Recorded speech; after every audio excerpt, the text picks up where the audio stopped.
Hi, it's Congresswoman Debbie Dingell from Michigan.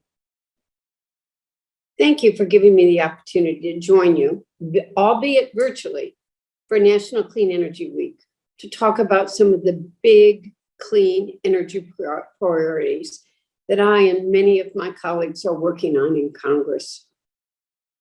The Inflation Reduction Act, which we passed and signed into law in August, represents the single largest investment in clean energy, environmental justice, and climate actions in American history.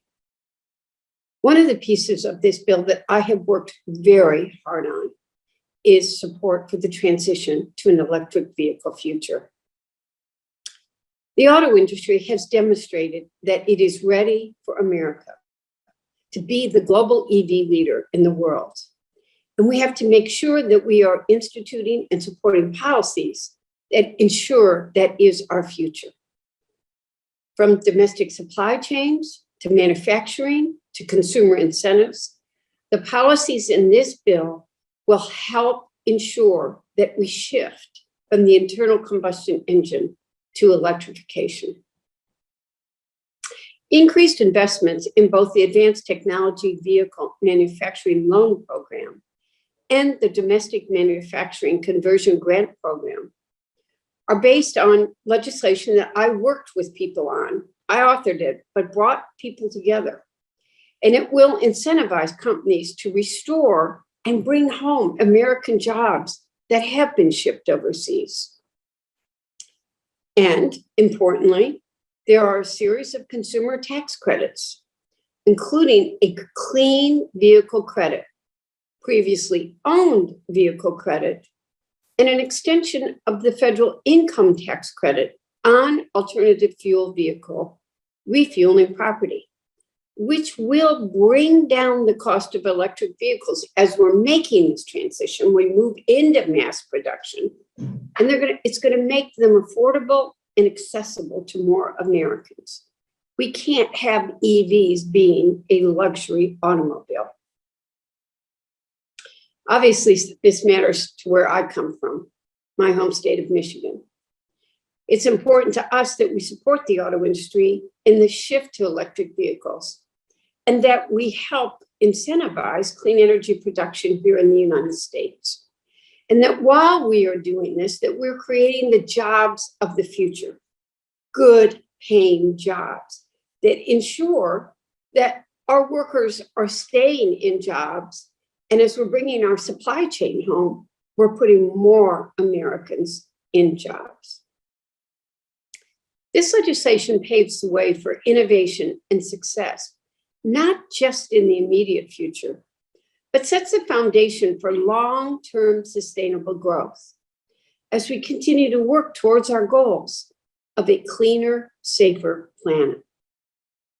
I also want to say that too many people think national security, economic security, and environmental security are mutually exclusive.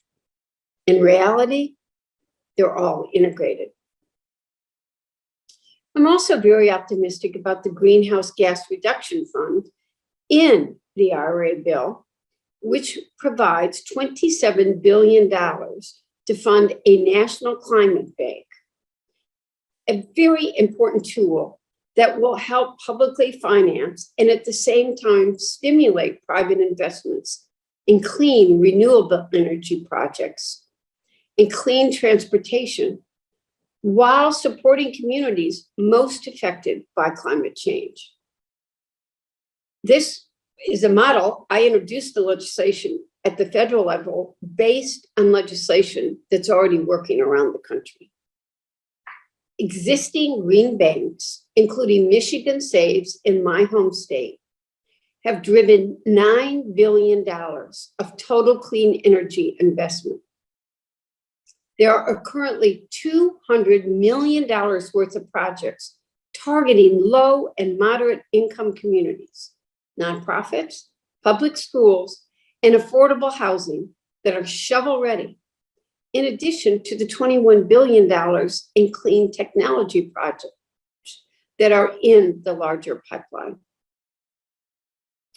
With so many projects ready to go, It is vital that we establish a central entity to fund qualified large-scale projects and coordinate a broader network of local entities to reduce emissions and support disadvantaged communities in those efforts. We don't have a moment to lose in this climate fight. You're seeing its impact everywhere. Just look at the last week or two and the unbelievable weather patterns we've seen in Alaska, Puerto Rico, and around the world. Thank you all for your commitment to this cause.